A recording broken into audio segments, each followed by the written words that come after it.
No debí escuchar esto, pero alguien tenía que contarlo. ¿Cuál es tu historia más oscura perteneciendo a una religión? Historia 1. Crecí, como muchísima gente en México, en una familia súper católica. De esas donde todo es pecado, todo se confiesa y todo se comenta, aunque no debería.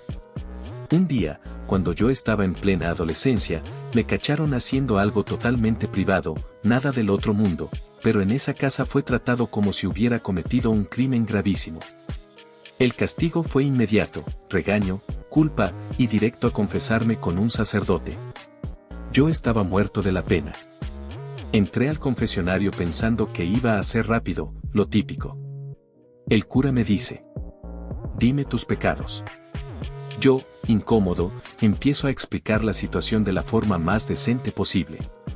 Y entonces todo se puso rarísimo. En lugar de cerrar el tema, empezó a hacer preguntas cada vez más específicas, cada vez más incómodas. Yo pensaba, ¿esto por qué es relevante? Cuando intenté cortar la conversación, me salió con un discurso sobre la intención, la pureza y el pecado, pero ya se sentía fuera de lugar. Ahí fue cuando algo en mi cabeza hizo clic y dije, no. Simplemente me levanté y me fui. El problema vino después. Cuando lo conté a personas cercanas, nadie me creyó. Al contrario, me señalaron a mí.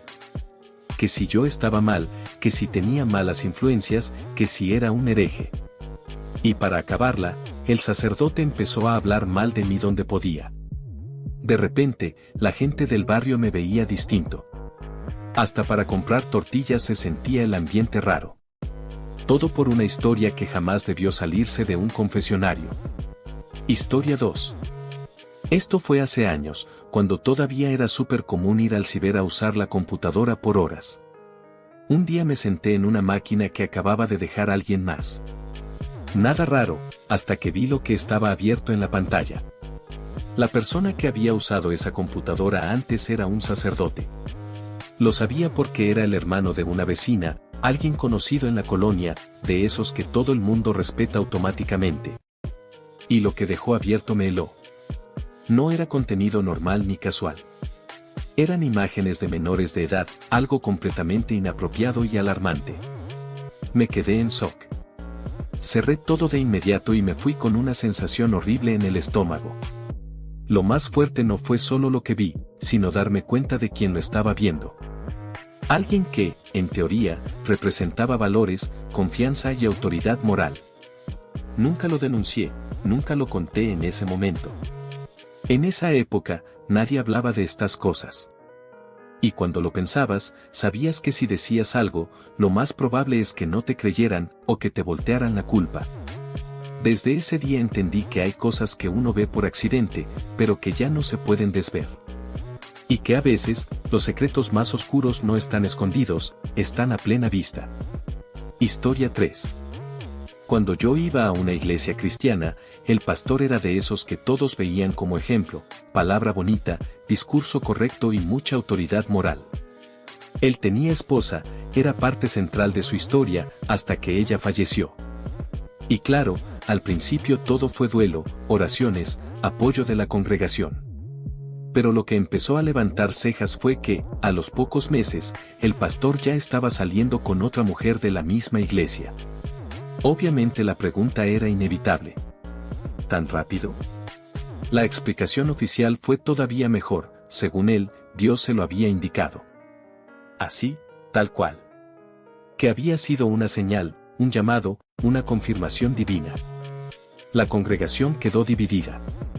Algunos lo defendían con todo, otros empezaron a murmurar bajito, porque la versión sonaba menos espiritual y más conveniente. Yo creo que cuando alguien tiene poder y micrófono, siempre puede justificar sus decisiones como voluntad divina. El problema es que, desde afuera, a veces se ve más como una historia mal disfrazada que como un milagro. De esas cosas que no te dicen en el sermón, pero que se comentan después del culto. Historia 4. Duré un solo día en una secta. Literal. Y eso fue suficiente. Mi familia ya estaba metida desde antes, sobre todo mi hermano. Yo llevaba años lidiando con depresión y, aunque hoy lo entiendo distinto, en ese momento todavía creía que quizá existía algo que me arreglara rápido. Así que acepté ir a lo que ellos llamaban un intensivo. Desde que llegué, algo no me cuadró. Para entrar, me pidieron escribir todo lo que estaba mal conmigo, firmar un documento donde aceptaba no demandar si algo me pasaba y comprometerme a seguir sin cuestionar lo que indicaran los más avanzados. También tenía que dejar mi celular y mi suéter. El suéter lo dejé, el celular no. Eso me salvó. Las primeras horas fueron brutales. Éramos como 100 personas en un lugar helado, sin poder salir al baño cuando quisiéramos, sin comida ni agua. En las pláticas decían que la psicología y los medicamentos psiquiátricos te volvían débil. Yo escuchaba eso sabiendo que, si seguía viva, era justamente gracias a mi psiquiatra. En un descanso, donde tampoco podías comer ni tomar agua, me alejé tantito para llamar a mi novio y decirle que algo estaba muy mal y que ya me quería ir. En eso, aparecieron dos tipos que me dijeron que mi hermano había invertido mucho dinero en mí y que no podía desperdiciar esa oportunidad. El tono no fue normal. Me dio miedo. Decidí seguirles el juego mientras veía cómo salir. Esa noche dormí en el departamento de mi hermano y su roomie, ambos del mismo grupo. Me dieron solo unas galletas contadas y una botella de agua. Después entendí que eso es parte de la técnica, hambre, frío y cansancio para volverte más dócil. Para rematar, mi hermano decidió quitarme mis medicamentos para que viviera la experiencia real. No dormí nada. A las 4 de la mañana, ellos se salieron a correr porque tenían que cumplir cierta cuota diaria de ejercicio. En cuanto cerraron la puerta, agarré mis cosas, salí en pijama, tomé un camión y me regresé sola a mi ciudad. Ese día me llamaron todos los miembros de mi familia que estaban dentro para que regresara. No por mí. Porque si yo terminaba el curso, ellos ganaban puntos para subir de nivel. Nunca regresé. Años después, en terapia, entendí exactamente dónde había estado, era el primer nivel de NXIVM. Sí, esa secta. La del líder que terminó en prisión por abuso y explotación. Cuando entras, todo lo pintan como crecimiento personal, éxito, cambio de vida.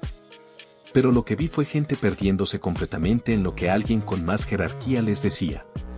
Obediencia disfrazada de mejor versión de ti. Mi relación con mi familia nunca se recuperó, pero tampoco es que hubiera mucho que salvar. Mi hermano insistió durante meses en que volviera para aprovechar lo que ya había pagado, hasta que le dije que me dijera cuánto le debía y se lo pagaba. Nunca volvió a mencionarlo.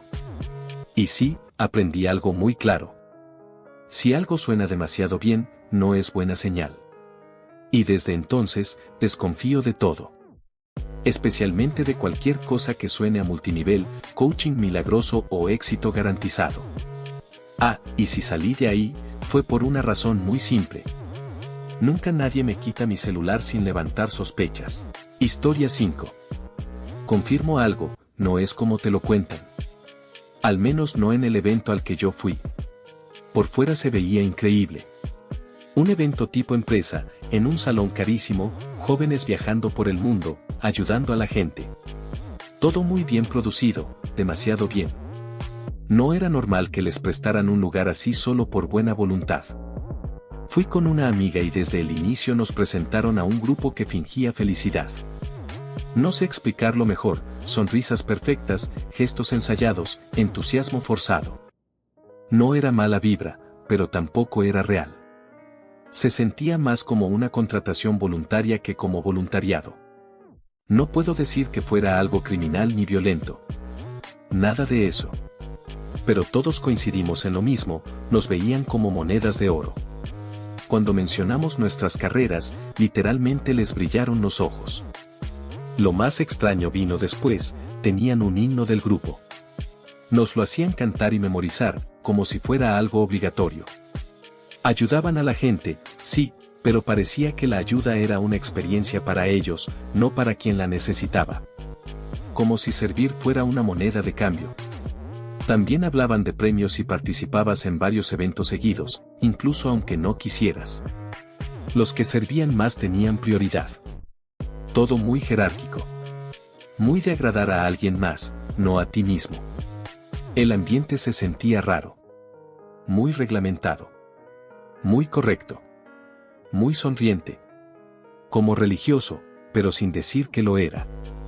Y no podías contradecir nada, porque siempre se escudaban en que ayudaban a la gente. Eso anulaba cualquier duda. Nos salimos porque la sensación era clara. Hacían cosas buenas, sí. Pero algo detrás no se sentía honesto. Era como si usaran la necesidad de otros como parte de su propia validación. No lo digo con malicia, lo digo con intuición. Y cuando tu cuerpo te dice que algo es antinatural, más vale escucharle. Historia 6. Tuve una exnovia a la que quise de verdad. Era mormona. Y no me vengan con que es solo una religión, porque se disfrazan de eso, pero funcionan como secta. Vivían atrapados en otra época. Ideas retrógradas, reglas absurdas y una normalización del control que daba miedo. Su papá era líder de su zona, o lo que sea que sean, y organizaban reuniones donde las familias presentaban a sus hijas /s para básicamente escogerles pareja. Yo siempre fui agnóstico. Desde el inicio estuve prohibido. No por algo que yo hiciera, sino por lo que decían de mí. Lo más fuerte no era el chisme, era como ella me lo contaba, con frialdad, como si fuera lo más normal del mundo. Todo ya estaba tan interiorizado que ni siquiera sonaba cruel para ella. Yo, bien ingenuo, intenté eso de el amor siempre gana. Spoiler, no. Me negaron toda comunicación con ella. Me bloquearon, me desaparecieron. Como si nunca hubiera existido. Al final me dejó. No porque no me quisiera, sino porque sus papás ya le habían elegido novio, claro, de su misma iglesia. En algunos lugares, el amor no compite contra la fe. Porque la fe ya decidió por ti desde antes. Historia 7. Llegué ahí en el peor momento de mi vida. Mi familia y yo estábamos tan mal que literal casi terminamos en la calle. Un familiar nos invitó a esta iglesia evangelista y, cuando estás desesperado, aceptas lo que sea con tal de que te prometan ayuda. Al inicio todo parecía normal. El pastor hablaba bonito, citaba la Biblia, te hacía sentir acompañado. El típico discurso de Dios tiene un propósito contigo. Todo bien, al principio.